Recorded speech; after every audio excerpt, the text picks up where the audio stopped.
Good afternoon, everyone. My name is Benjamin, and welcome to our weekly updates of the governor's races. And as you can see, we're going to be diving into a poll.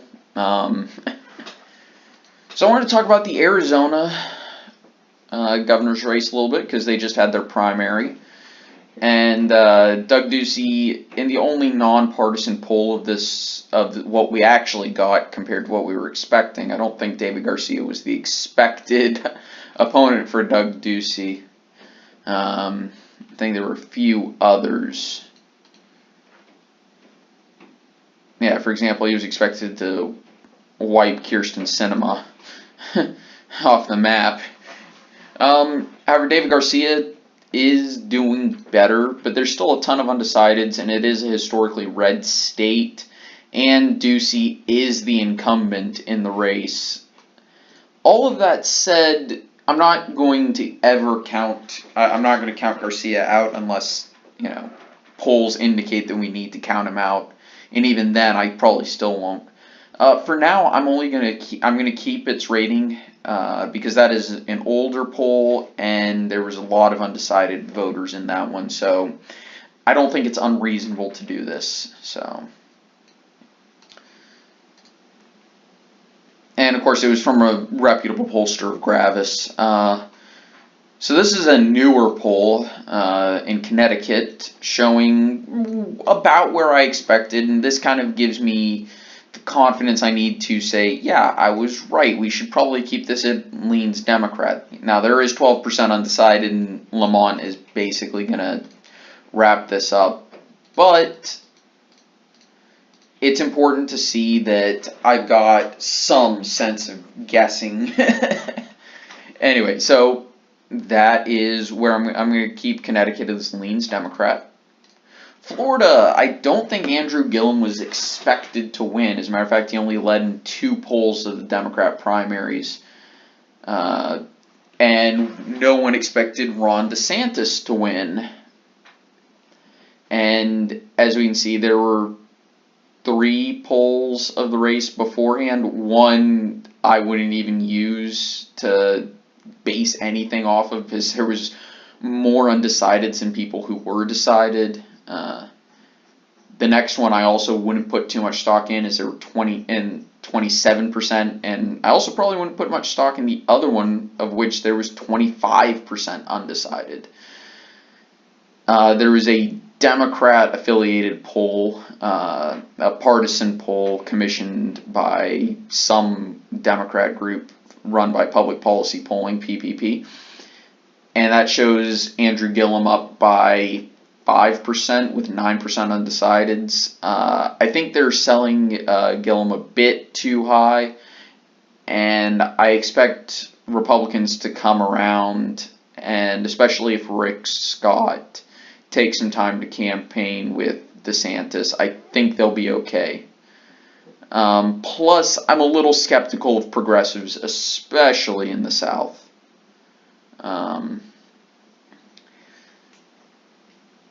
And yes, I'm counting Florida as the South, even though Miami definitely isn't. However, I do see enough to say we're going to keep this at tilt Republican until we get more polls and more information out. I don't think that's an unreasonable statement. Okay, so we go to Kansas, where we've only got 2 partisan pollsters with a lot of people voting third party and undecided in it, between Chris Kobach and Laura Kelly. I'm going to keep it with Kobach, or Kobach, or however you want to say it from now, but I think I'm only going to tilt it towards him because he's not exactly the most popular candidate. I don't think that's a bad statement or a false statement to make, but I'm a little skeptical that he will win. Now, the reason why I bring up New Mexico is because with Gary Johnson on the ballot, he may work to help Bob Walsh get some support. And hilariously enough, we look at Michelle Lujan Grisham and Steve Pierce in this Emerson College poll, which I don't remember seeing ever because I don't know. I don't remember seeing it.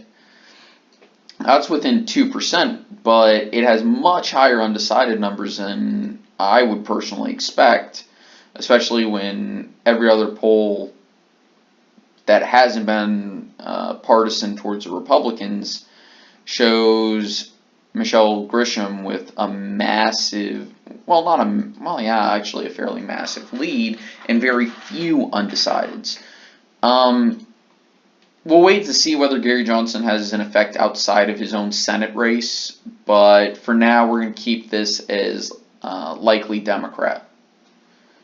I'm almost ready to put it in the safe. Now, for the Wisconsin one, I had to look at this Suffolk University poll to see how they did it. Plus, I wanted to show you guys, again, how I look at polls.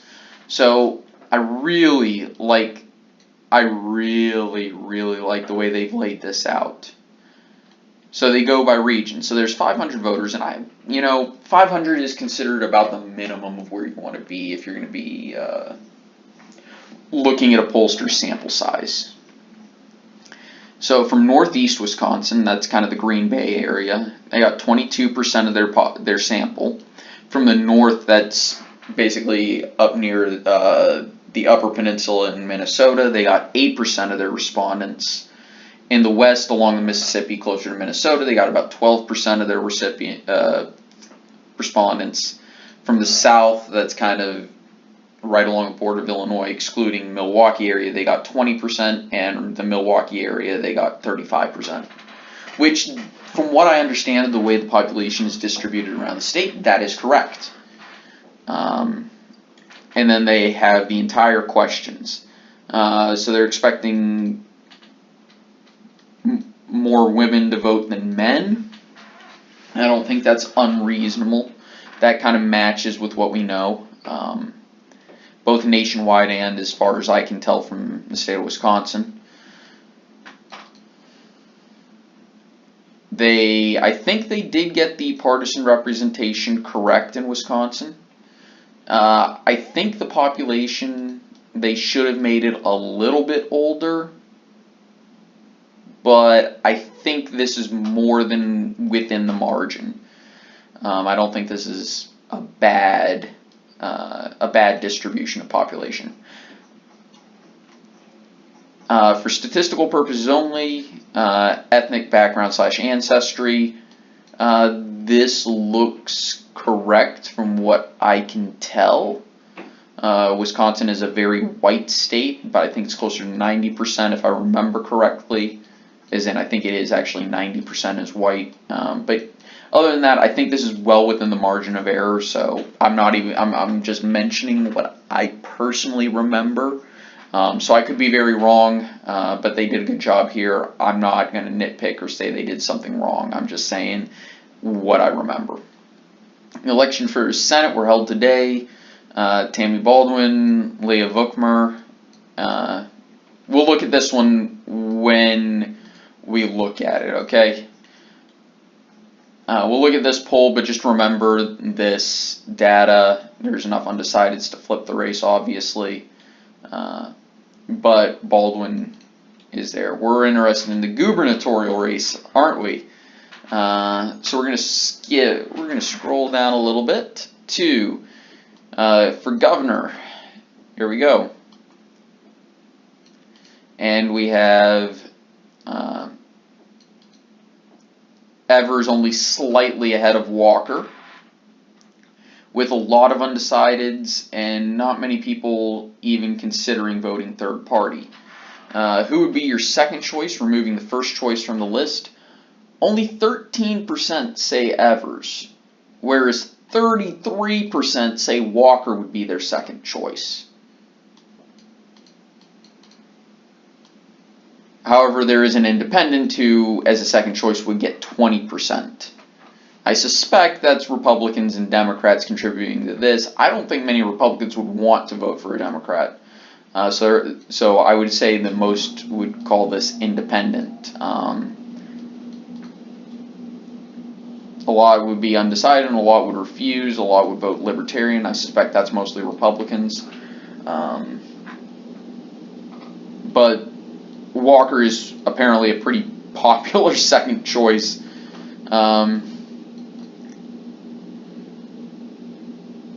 So, do you have a favorable or unfavorable opinion of these people? Trump, that's hilarious. I don't believe that for a second. I don't believe somebody has never heard of Donald Trump in this country.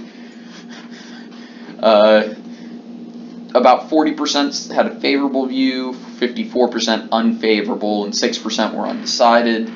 Baldwin is doing better, and she's above water in terms of favorability. We'll get to approval rating, which they also do in this one, which I really like. You got Scott Walker, who is slightly less favored than unfavored, and Evers, a lot of people don't have an opinion of him. Same thing with Vukmer, and we'll get to that.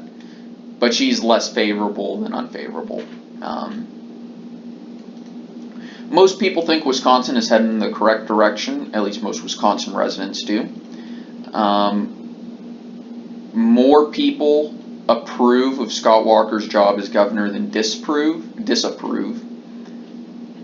So that indicates maybe his poll, the number stating he is behind or slightly askew. But just because you approve of somebody doesn't mean that you support them or will vote for them or agree with them. Do you agree that Scott Walker is sharply limiting collective bargaining unions that represent public workers? 50% say no. Okay? And Wisconsin is still a big union state as far as I can tell. Which of the following, this is Senate stuff, but it could apply to the governor's race. Obviously, people aren't big fans of Trump, but do you approve or disapprove of the job Donald Trump is doing as president? 40% disapprove. 40% approve. 52% disapprove. 6% are undecided. That's better than his favorability ratings, which he's 14 points underwater. He's 12 points underwater here. Now, here's the interesting bit. Do you believe Donald Trump has kept his campaign promises in Wisconsin? 46% say yes, he has.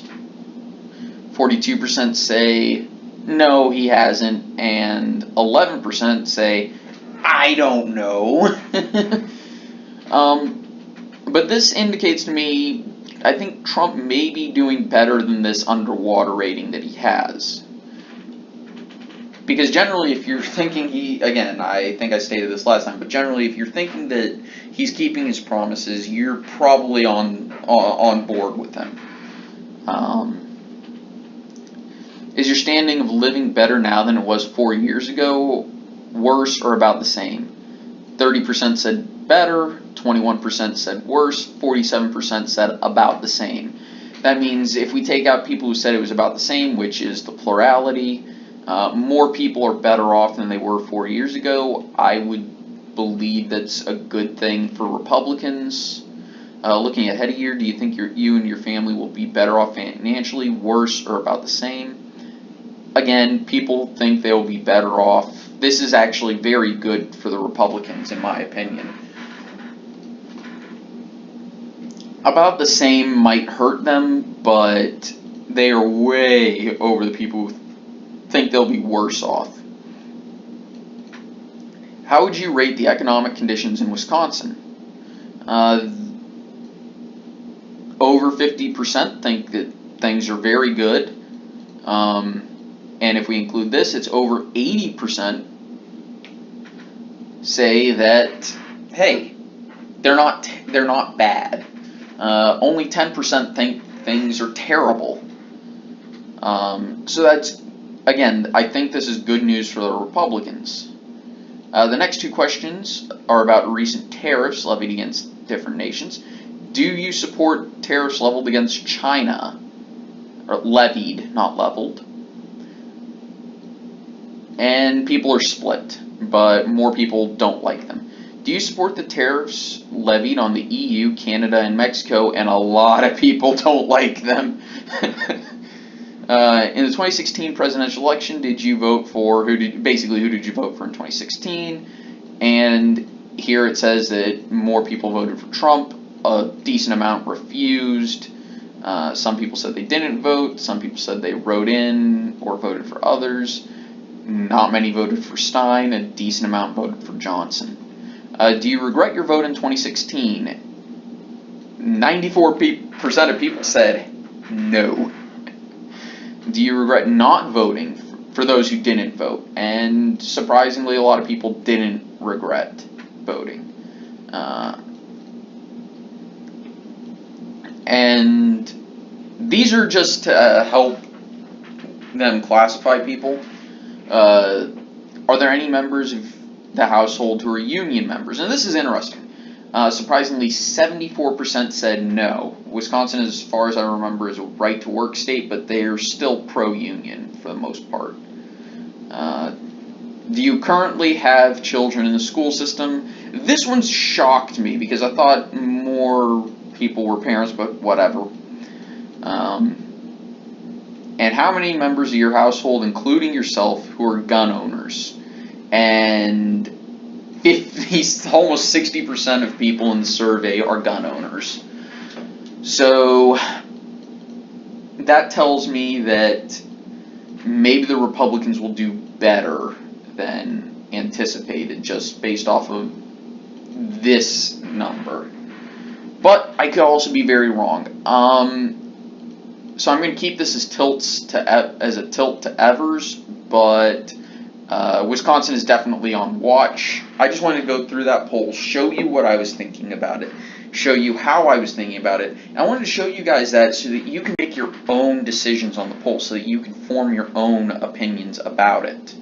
I didn't want you guys thinking that I'm just saying, well, this poll is wrong, or this poll is bad, or just say, well, these polls tend to be good, so I'm going to trust this one. I want to go into the methodology, show you guys what I look for, show you guys how I try and determine whether a poll should be accurate, which is I look into the questions, I look into what the answers can tell me about the population using what we generally know about a population and what we know about psychology and what we know about people in general.